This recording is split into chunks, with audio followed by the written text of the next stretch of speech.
Array क्या है? तो array is a collection of similar type of elements which has continuous memory location. Array similar type of elements का collection होता है जिसमें जो मेमोरी उसका लोकेट होता है वो कंटिन्यूअस फॉर्म में होता है। अब कैसे? फॉर एग्जांपल, अगर हम एक एरे बनाते हैं उसमें वैल्यू स्टोर कर देते हैं 1 A1 0 C, तो ये क्या है? सिमिलर टाइप का नहीं है, तो इसको हम एरे नहीं बोलेंगे। ठीक है, एरे को रिप्रेजेंट करते हैं हम स्क्वायर ब्रैकेट से। अब फॉर एग्जांपल इसके जगह पे हम करते हैं ABDC। ठीक है, तो ये कैरेक्टर टाइप का सिमिलर हो गया, कैरेक्टर सारे कैरेक्टर्स हैं, ये एक हमारा एरे हो गया। अब दूसरा, इसमें दूसरी बात क्या है कि continuous memory location. Continuous memory location मतलब एक, ये हमारी मेमोरी है, ये मेमोरी है, तो ये मेमोरी में कंटिन्यूअसली स्टोर होगा। ऐसा नहीं कि ए यहाँ पे है बी नीचे, ऐसा नहीं, ए यहाँ पे है तो बी यहाँ पे होगा, इसके बाद वाला डी यहाँ पे एकदम कंटिन्यूअस होगा। ऐसा नहीं बीच बीच में छोड़ देगा location, memory location. Java array is an object. Java में एरे जो है वो एक ऑब्जेक्ट होता है, Java array, which contains element of similar data type. Additionally, the elements of array are stored in contiguous memory location. Same चीज है। It is a data structure. Java array एक data structure है where we store similar elements. We can store only a fixed set of elements in Java array. Fixed set, unlimited नहीं, fixed set Java array में fixed set of elements store कर सकते हैं। Array in Java is index based. Index मतलब क्या होता है? उसका लोकेशन से इंडेक्सिंग करेंगे ना, ये किस लोकेशन पे है, ये किस, इसका इंडेक्स क्या है, इसका इंडेक्स क्या है। तो हम एरे को हमेशा देखते हैं तो कैसे देखते हैं? 0 to n-1। अगर किसी में 10 एलिमेंट, इसमें 4 एलिमेंट है, ठीक है, तो ये होगा 0 पे, और n-1 क्या हो गया? 4-1 3, तो ये हो गया ना 0 1 2 3। Array in Java is index based. The first element of array is stored at 0th index, 0 पे फर्स्ट, और सेकेंड होगा वो फर्स्ट पे होगा, थर्ड वाला n-1 पे होगा हमेशा। ठीक है, तो फर्स्ट वाला फर्स्ट -1 मतलब 0 पे, 10वां 10-1 यानी कि 9 पे, इस तरीके से, और लास्ट जो होगा वो n-1। Unlike C++, we can get length of array using the length member. In C++ we need to use size of। C या C++ जो प्रोग्रामिंग करते हैं तो अगर हमें एरे का साइज जानना होता था तो उसके लिए हम करते थे साइज ऑफ, ये ऑपरेटर का यूज करते हैं। लेकिन इसमें हम सीधा लेंथ से पता कर सकते हैं। लेंथ इसके लिए होता है लेंथ मेंबर, सीधा लिख देंगे लेंथ डॉट एरे का नाम लेंथ आ जाएगा। In Java array is an object of a dynamically generated class. Java array inherits the object class and implements the serializable as well as clonable interface। अब ये implement क्यों कर रहा है? क्योंकि इंटरफेस है, इंटरफेस को हमेशा implement करते हैं और क्लास को inherit करते हैं। We can store primitive values or object in an array in Java like C++, we can also create single dimensional and multi-dimensional। जावा में भी सी और सी प्लस प्लस की तरह सिंगल या मल्टी डायमेंशनल एरे को हम क्रिएट कर सकते हैं। Moreover Java provides the feature of anonymous array which is not available in C plus plus. तो यहाँ पे नई चीज क्या है? एनोनिमस एरे का फीचर होता है जो सी और सी प्लस प्लस में नहीं होता है। तो आप इस एग्जांपल दिया हुआ है, ये तो ऑलरेडी आपको समझाया मैंने। अगर हमें इंडेक्स निकालना हो, एक एलिमेंट है मान लीजिए सी, तो सी का इंडेक्स क्या होगा? 8 है ना, तो ये इसे बोलेंगे इंडेक्स। टोटल इसका लेंथ है वो है 10 पार्ट्स में डिवाइडेड है, ये 10 जगह पे 10 लोकेशंस है। तो इस एरे का साइज है लेंथ 10, और जो इंडेक्सिंग होगी वो होगी 0 size of operator, size of operator जैसे कैरेक्टर या इंट का साइज बताता है। कैरेक्टर या इंट का साइज नहीं बताता, वो तो मतलब हम मेमोरी बताते हैं ना, जो एरे का भी साइज बताता है। जैसे ये एरे है ना हाँ हमारा, मान लो इस एरे का नाम है ए आर। अगर हम सी प्लस प्लस यूज़ कर रहे हैं उसमें लिखेंगे साइज ऑफ और ब्रैकेट में दे देंगे ए आर, तो वो बता देगा इस एरे का साइज 10 है। और यहाँ पे जावा में हम सीधा कर सकते हैं लेंथ डॉट एरे, तो एरे का सर बता देगा। सर वो साइज ऑफ अगर कोई अरे नहीं है, जैसे नॉर्मल हाँ वेरिएबल है तो वो साइज इंटीजर बता दे, टाइप। उसका मेमोरी की साइज बता देगा। इंटीजर है तो हाँ, दो मेमोरी का दो बता साइज। देगा, है ना। हाँ सर, तो इंटीजर है तो दो हम्म। बता दे, तो एक एक केस में वो अरे का साइज बताएगा या उसका रेलेवेंट जो मेमोरी होगा उसका साइज बताएगा? हम वहाँ पे अगर एरे बनाया है तो एरे में जो एरे का साइज है ना वो बताएगा।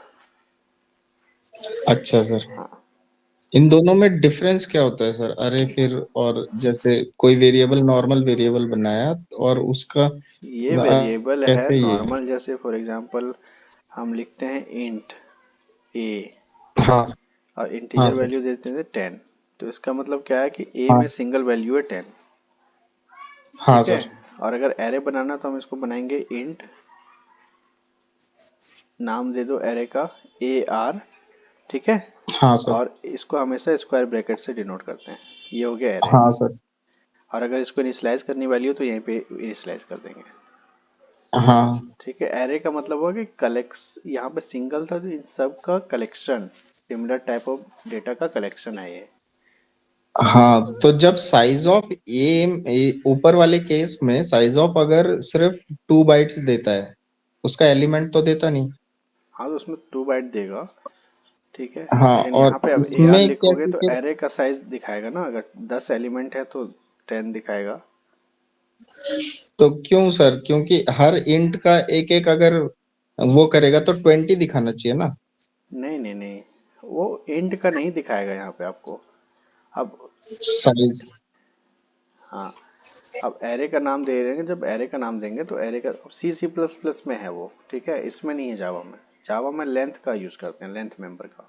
हाँ, तो सिमिलर केस सर जावा का मान लीजिए, आप तो आपका लेंथ होमवर्क अगर। आप ये करके देखना, ठीक है, आपके पास वो होगा इसका कंपाइलर, उसमें आप करके देखना क्या दिखाता है। आपने सर, मैंने पूछा था आईडी के लिए तो आपने बोला नोटपैड, तो नोटपैड में तो नोटपैड दिखाएगा में तो नहीं। जावा करोगे ना आप, मैं तो आप सी प्लस प्लस हाँ की बात कर रहे जावा। हो, अभी मैं सी प्लस प्लस की बात ही नहीं कर रहा था। हाँ ऑनलाइन तो चेक कर लो मैं आप, ऑनलाइन बहुत सारे आईडी है जावा। उसमें चेक कर लो। इंस्टॉल करने की जरूरत नहीं, ऑनलाइन बहुत सारे वेबसाइट्स हैं जिसमें देख सकते हो आप। ठीक है। अच्छा। अब एडवांटेज क्या होता है एरे का? Code optimization, it makes the code optimized, we can retrieve और सॉर्ट द डेटा एफिशिएंटली। दूसरा होता है रैंडम एक्सेस, हम इंडेक्सिंग दे के इंडेक्स का पोजीशन बता के हम रैंडमली वहाँ पे जो डेटा है लोकेटेड उसको एक्सेस कर सकते हैं। डिसएडवांटेज है कि लिमिटेड साइज है, we can store only fixed size of elements in the array, it doesn't grow its size at runtime। ठीक है। To solve this problem collection framework is used in Java which grows automatically. अब यहाँ पे एक नया concept आ गया, collection नाम का एक फ्रेमवर्क। अगर साइज बढ़ाना है आपको एरे का तो कलेक्शन फ्रेमवर्क का यूज करना पड़ेगा। अब टाइप हो गया, कितने टाइप का है? सिंगल डायमेंशनल और मल्टी डायमेंशनल। सिंगल डायमेंशनल और मल्टी डायमेंशनल। सिंटेक्स क्या होता है डिक्लेयर करने का? डेटा टाइप और एरे का नाम। और ये जो स्क्वायर ब्रैकेट है डेटा टाइप के बाद भी लगा सकते हो आप। ये देखो 3 तरीके से हो सकते हैं, ये 3 तरीके हैं, ये ध्यान देना आप। ठीक है। डेटा टाइप के बाद ही स्क्वायर ब्रैकेट लगा दिया। दूसरा है कि वेरिएबल के नाम से पहले लगा दिया या वेरिएबल के नाम के बाद, तीनों सेम काम करेगा। इसको इनिशियलाइज कैसे करेंगे? Array reference variable equal to new data type, जो डेटा टाइप का नाम जो डेटा टाइप है उसका और साइज उसको दे देंगे। एग्जाम्पल देखिए, एग्जाम्पल क्या है? एक हमने क्लास बनाया, उसके अंदर मेन फंक्शन बनाया, यहाँ पे एरे बनाया ए, जिसका साइज यहाँ पे दे दिया 5। ठीक है। तो 5 अगर हमने यहाँ पे दे दिया, लिमिट कर दिया, तो 6 आइटम्स उसमें स्टोर नहीं करवा सकते। जावा में एक चीज़ और है कि बिना साइज दिए भी आप काम कर सकते हो, ऑटोमेटिकली डिफाइन कर लेगा कितने साइज हैं। अगर 6 एलिमेंट आप इनपुट करते हो तो 6 ऑटोमेटिक साइज ले लेगा उसका। ठीक है, तो यहाँ पे क्या किया, A0 पे 10, A1 पे 20, ये सारे स्टोर करवा दिए। अब ट्रेवर्स करेंगे, ट्रेवर्स मतलब एक एक लोकेशन पर जाके देखेंगे कौन सा डेटा और उसको प्रिंट करेंगे। तो एरे को ट्रेवर्स करने के लिए हमेशा यूज होता है loop, for loop. For loop में हम कर दिया i इक्वल टू 0, मतलब 0 इंडेक्स से चेक करेगा ये वाला, और कब तक होगा, i less than a dot length. जो लेंथ है उसका लेंथ क्या है, लेंथ आ गया ना, डायरेक्ट कैलकुलेट हो जाएगा ना यहाँ पे a डॉट लेंथ करके, मतलब a का लेंथ निकल जाएगा। a क्या है हमारा एरे, उसका लेंथ यहाँ 5 है ना, तो ये हो जाएगा i लेस देन 5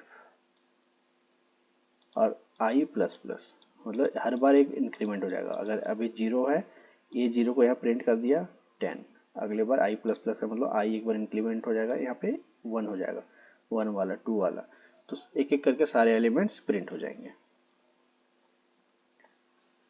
इसको इनिशलाइज अगर करना हो, यहाँ पे क्या है, हमने अलग से ये वैल्यूज दिए थे, एक ही लाइन में नहीं किया था, डिक्लेयर किया था फिर इनिशलाइज किया था।